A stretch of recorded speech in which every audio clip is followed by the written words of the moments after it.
Assalamualaikum warahmatullahi wabarakatuh. Halo semuanya. Ada pepatah mengatakan bahwa tak tahu maka tak kenal. Maka dari itu, perkenalkan nama saya Anggraini Dewi Putri, NIM 2020209030 dari Universitas Islam Negeri Raden Fatah Palembang, Fakultas Ilmu Tarbiyah dan Keguruan, jurusan Pendidikan Fisika, kelas Fisika Genap. Saya tinggal di perumahan Geria Sukajadi Permai 2, Blok P nomor 4, RT 18 RW 5, Kabupaten Banyuasin, Kecamatan Talang Kelapa, Provinsi Sumatera Selatan.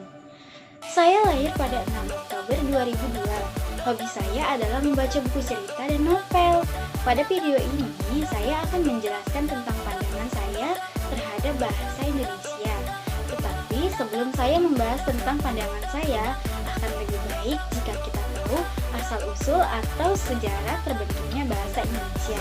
Maka dari itu, saya akan menjelaskan tentang sejarah bahasa Indonesia.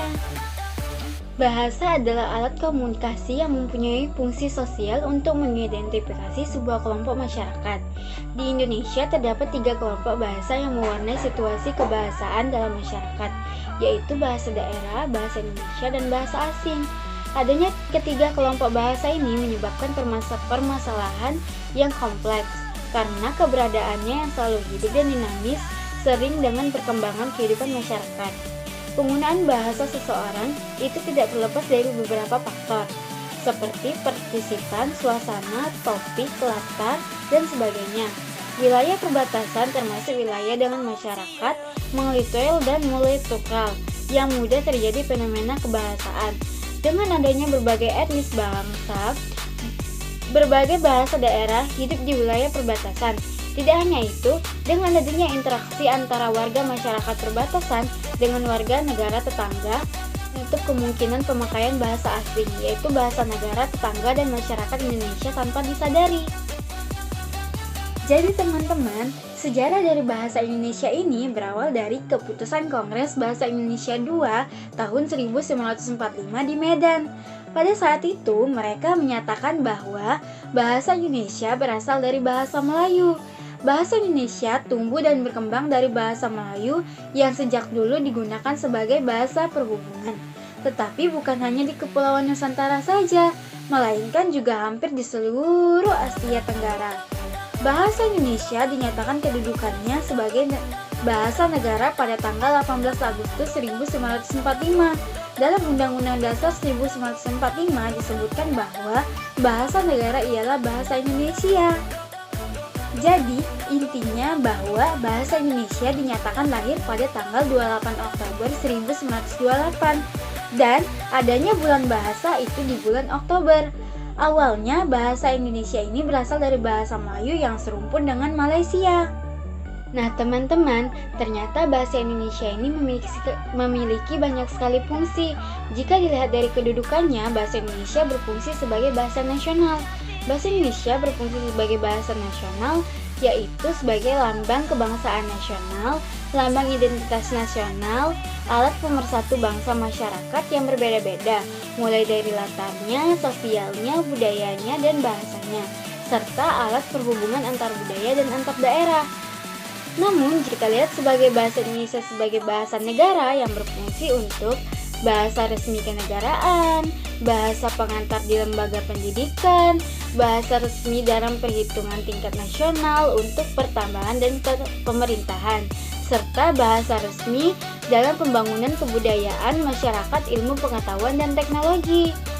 Namun, banyak sekali fungsi-fungsi lain dari bahasa Indonesia ini. Namun, jika kita lihat dari fungsi umumnya, bahasa Indonesia ini berfungsi sebagai alat komunikasi antara manusia. Dan jika kita lihat dari fungsi khususnya, bahwa bahasa Indonesia ini memiliki sesuai tujuannya yaitu patik, konatif, emopatif, kultural, politis, edukatif, mengatur diri, mengatur orang lain, interaksi, adaptasi sosial, dan sebagainya. Dan guys, ternyata bahasa Indonesia ini memiliki banyak ragam loh, yaitu berdasarkan waktu, media, situasi, bidang atau tema, serta daerah. Jika berdasarkan waktu, Indonesia menjadi ragam Indonesia lama dan ragam Indonesia baru. Namun jika berdasarkan media, bahasa Indonesia menjadi ragam lisan dan ragam tulis. Dan jika berdasarkan situasi, bahasa Indonesia ini memiliki ragam resmi atau formal atau ilmiah, serta ragam tidak formal atau informal, dan ragam akrab atau intim, serta ragam konsultasif. Namun jika berdasarkan ragam ilmiah, bisa dilihat menjadi lisan dan tulis. Lisan adalah bunyi bahasa Indonesia yang bebas berpengaruh dialek dengan logat. Jika tulis adalah digunakan untuk keperluan ilmiah atau akademik, diatur oleh aturan ilmiah, ejaan, diksi, kalimat, tata tulis buku, serta ragam non-ilmiah. Ragam non-ilmiah adalah ragam yang juga bersifat lisan dan tulis. Dan ini juga membuktikan bahwa orang zaman dahulu itu menggunakan bahasa Melayu yang serumpun dengan bahasa Malaysia. Karena dari jurnal yang saya baca bahwa bahasa Indonesia ini sebenarnya dari sejak dahulu, bahasa Melayu telah tersebar ke beberapa daerah di Asia Tenggara. Bahasa Melayu yang tersebar berkembang secara bertahap-tahap dari satu zaman ke satu zaman berikutnya. Menurut Ahmad Johari, Muin terdapat 5 zaman pada perkembangan bahasa Melayu, yaitu 1 zaman bahasa Melayu Purba, 2 zaman bahasa Melayu kuno, 3 zaman bahasa Melayu klasik, 4 zaman bahasa Melayu pramodern, 5 zaman bahasa modern. Sehingga sampai detik ini masih banyak orang yang menggunakan bahasa Melayu. Intinya bahwa bahasa Indonesia dinyatakan lahir pada tanggal 28 Oktober 1928 dan adanya bulan bahasa itu di bulan Oktober. Awalnya bahasa Indonesia ini berasal dari bahasa Melayu yang serumpun dengan Malaysia. Dan guys, setelah memahami tentang sejarah dari bahasa Indonesia, maka dari itu saya akan membahas tentang pandangan saya terhadap bahasa Indonesia. Pandangan saya terhadap bahasa Indonesia ini adalah bahasa Indonesia ini memiliki banyak sekali manfaatnya untuk kita pelajari. Contohnya, jika kita ingin berbicara dengan salah satu orang, kita seharusnya menggunakan bahasa Indonesia yang baik dan benar. Akan tetapi, karena Indonesia ini memiliki beragam-ragam budaya, sehingga banyak sekali bahasa-bahasa di Indonesia ini. Bahasa daerah, bahasa asing, dan bahasa Indonesia. Bahasa daerah sendiri pun sudah banyak tersebar. Contohnya yaitu bahasa daerah Lahat, bahasa daerah Jawa, bahasa daerah Madura, serta bahasa daerah-daerah lainnya yang kita tidak tahu apa artinya jika kita tidak mempelajarinya. Akan tetapi, akan lebih baik jika kita berbicara kepada orang dengan memahami maksud dan tujuannya seperti menggunakan bahasa Indonesia yang baik dan benar. Boleh memakai bahasa asing jika konteksnya tepat. Jadi teman-teman, akan lebih baik jika kita menerapkan dengan berusaha semaksimal mungkin menjadi manusia yang bisa menerapkan bahasa Indonesia ini dalam kehidupan sehari-hari dengan baik dan benar. Karena guys, dalam berbahasa Indonesia itu kita juga harus melihat dari situasinya. Misalkan situasi formal atau ilmiah, dan juga situasi tidak resmi, informal atau kasual, serta ragam akrab, lalu ragam konsultasif. Jika kita sedang ada di acara resmi, maka sebaiknya kita menggunakan bahasa Indonesia dengan baik dan benar. Jika kita tidak dalam acara tidak resmi, maka kita boleh menggunakan bahasa asing atau bahasa-bahasa daerah lainnya. Misal kita ada di suatu acara yang berisi tentang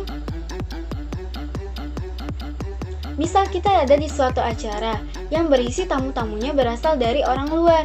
Boleh kita menggunakan bahasa asing atau bahasa Inggris seperti "Hi, what is your name?" atau yang lainnya. Maka dari itu kita boleh menggunakan bahasa asing, tetapi jangan kecanduan terhadap bahasa asing. Karena kita harus melestarikan bahasa Indonesia di lingkungan kita. Seharusnya kita bangga terhadap bahasa kita, karena bahasa kita juga telah tersebar ke dunia-dunia luas seperti Australia, Mesir, dan lainnya. Karena mereka juga mempelajari bahasa kita. Oleh karena itu, kita tidak harus mempelajari bahasa-bahasa asing itu dengan sangat kecanduan. kita harusnya melatih diri kita dengan berbahasa Indonesia yang baik dan benar, agar kita bisa memperluas bahasa kita ke seluruh jajaran dunia ini. Dan pandangan saya terhadap bahasa Indonesia ini tergantung dari orang yang memakainya. Jika kita berbicara kepada orang lain dengan menggunakan bahasa daerah, maka orang itu juga akan menggunakan bahasa daerah kepada kita. Karena orang itu akan menjawab dengan apa yang kita tuntutkan. Karena jika kita tidak berbicara dengan sesuai yang diinginkan, maka kita akan menyambungkan dari komunikasi tersebut, maka akan terjadilah miskomunikasi.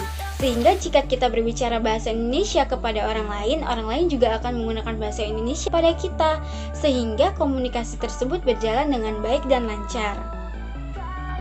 Oh iya guys, yang saya maksud bahwa seseorang itu mengikuti alur dari pembicaraan kita adalah, contohnya, saat itu saya sedang ke pasar dan melakukan observasi atau pengamatan. Saat itu saya berbelanja ke dua tempat yang berbeda dan menggunakan bahasa yang berbeda.